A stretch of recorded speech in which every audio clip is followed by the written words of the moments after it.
천국보다 아름다운 1화부터 6화까지 방영된 내용을 바탕으로 등장인물들의 과거가 하나둘 드러나기 시작했습니다. 그걸 보면서 각 인물들이 예전에 어떤 삶을 살았는지 또 어떤 상처를 안고 있는지 점점 더 궁금해지더라고요. 특히 시청자 입장에서 가장 궁금해지는 지점은 바로 이것입니다. 소미는 도대체 누구일까? 어떤 과거를 갖고 있을까? 그리고 지금 영애는 어떤 상태일까?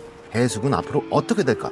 목사와 해숙의 관계는 대체 뭘까? 이런 의문들을 갖고 계신 분들이 정말 많으실 텐데요. 저도 너무너무 궁금해서 지금까지 방영된 팩트를 바탕으로 조심스럽게 추측을 해보겠습니다. 내용의 특성상 스포일러가 약간 포함될 수 있으니까 참고 부탁드리겠습니다. 먼저 이영애의 현재 상태입니다. 저는 지난 뇌피셜에서 영애가 분명 중환자실에서 사경을 헤맬 것이다 라고 추측을 했었는데요. 해숙이 너무 그리워서 영매를 찾아갔었죠. 영애가 그곳에서 해숙 사장님을 만나러 간다면서 울면서 밖으로 뛰쳐나갔었습니다. 그리고 나선 자동차 소리가 들렸었죠.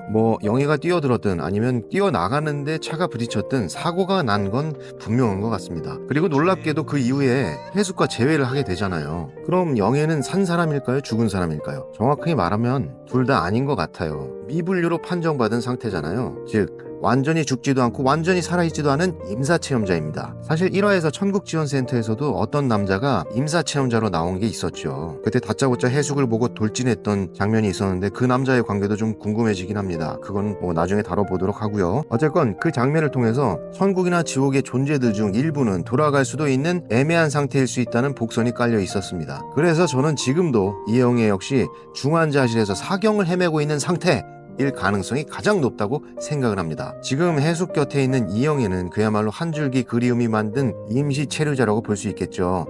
그리고 언젠가는 다시 이승으로 돌아가게 될 것이고 그 전까지 해숙 곁에서 해숙이 미션을 다할 때까지 이승에서 해숙을 그렇게 지켜줬던 것처럼 해숙 곁에서 마지막 인연을 다하지 않을까 생각됩니다. 그리고 다시 생명의 끈을 잡고 다시 살아나지 않을까라는 이런 생각을 하고요. 그리고 목사 류덕환 배우와 해숙과의 관계, 이 두 사람 티격태격 하면서도 묘한 끌림이 있죠. 장면이 너무 재밌는데 표면적으로는 고리타분한 예배와 졸리는 설교 그리고 식사 문제로 자주 다투는 사이 같지만 점점 시간이 지나면 지날수록 두 사람 사이에 감정적 유대가 깊게 생기고 있습니다. 특히 목사가 해숙이 해주는 음식을 먹고 울컥울컥 하는 장면들은 이승에서의 5살 기억이 희미하게나마 되살아난 순간처럼 느껴졌습니다. 류덕한 배우가 연기하는 이 목사는 어린 시절 부모를 잃고 길을 잃으면 교회 앞에서 기다리라라는 말을 믿고 교회 앞에서 하염없이 기다리다 결국 천국에서 목사가 된 존재잖아요. 그렇다면 혹시 해숙은 목사가 생전에 기다리던 누군가였을 수도 있지 않았을까요? 아니면 마지막 생을 정리할 때 우연히 해숙의 도움을 받은 경험이 있었던 건 아닐까?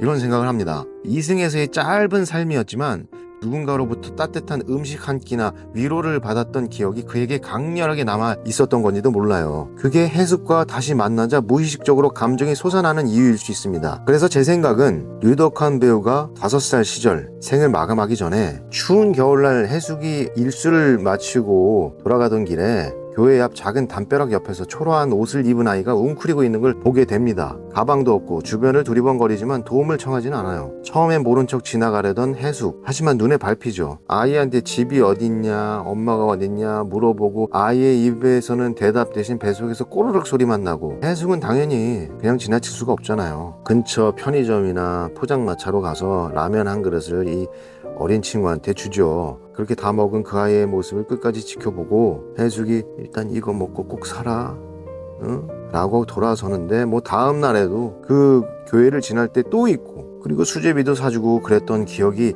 있었지 않았을까라는 생각이 듭니다. 그래서 천국에서 해숙과 재회하고 목사는 죽기 전 마지막으로 누군가한테 사랑받고 밥을 얻어먹었던 기억, 그 아이에게는 잊지 못할 마지막 온기였던 것 같아요. 네, 목사와 해숙과의 관계는 좀 더 정보가 나오면은 더 디테일하게 다뤄보도록 하고요. 자, 그럼 다시 돌아가서 가장 궁금한 소미는 과연 누구일까? 많은 블로거들, 시청자들이 다양한 추측을 내놓았었죠. 능소아일 것이다. 낙준이 살아생전 덮고 있던 목화 솜니불일 것이다. 낙준과 해숙 사이에서 죽은 아이일 것이다. 낙준의 간병이었을 것이다. 등등 다양한 설이 있었고요. 저는 이렇게 생각했었습니다. 소미는 영애가 중환자실에서 사경을 헤매는 과정에서 영혼이 나누어져서 만들어진 또 다른 혼일 가능성도 제시를 했었는데요. 소미가 하와이 해변처럼 생긴 풍경 속에서 훌라춤을 추는 여인을 꿈에서 보죠. 그리고 낙준을 따라서 이승에 내려왔다가 하와이안 셔츠를 입은 남자를 보게 되고, 그 남자 셔츠에는 꿈에서 봤던 해변의 여인이 그려져 있고, 소미는 그 순간 공포와 불안에 휩싸이죠. 그리고 제가 뭔가 큰 잘못을 저지른 것 같아요 라고 말을 예고해서 합니다. 이 말은 아주 중요합니다. 소미가 과거에 어떤 사고나 사건에 연루되어 있었고 그 기억이 무의식적으로 솟아오르고 있다는 뜻이죠. 즉 소미는 그저 기억 상실자가 아니라 자신의 죄를 잊고 천국에 임시로 올라온 영혼일 수 있습니다. 물론 지옥으로 가려던 걸 낙준이 구해준 사람이기도 하죠. 그렇다면 소미와 해숙은 이승에서 어떤 관계였을까요? 저는 이렇게 상상해봅니다. 소미는 불우한 가정에서 자랐고 어쩌면 불법적인 루트로 돈을 빌려 쓰고 있었을 수도 있습니다. 그 돈을 빌린 대상은 하와이안 셔츠를 입은 남자, 뭔가 반건달 느낌이 물씬 풍기죠. 그에게 시달리다가 어쩌면 몸으로 갚으라라는 식의 위협을 받던 차에 해숙에게 돈을 빌리게 되죠. 하지만 소미가 팔려갈 신세라는 걸 해숙이 알게 되고, 해숙은 평소에 무섭고 악착 같은 일수쟁이지만 정말 힘든 사람에겐 오히려 정이 많은 인물이잖아요. 실제로 죽은 사람한테까지 돈을 받긴 하지만 돌려줄 수 있을 땐 돌려주는 그런 사람이란 말이에요. 이런 해숙은 소미의 상황을 알고 그녀가 팔려가지 않도록 그 빚을 대신 갚았을 수도 있습니다. 그날 이후 소미에게 해숙은 일종의 구원자처럼 각인되어 그 기억이 사라진 지금도 해숙에게 끌리는 이유가 그 때문일 수도 있습니다. 하지만 그럼에도 불구하고 그녀가 기억하는 단 한 사람의 이름은 고낙준이었잖아요. 즉 현실에서는 해숙이 그녀를 구해주고 사후에서는 낙준이 그녀를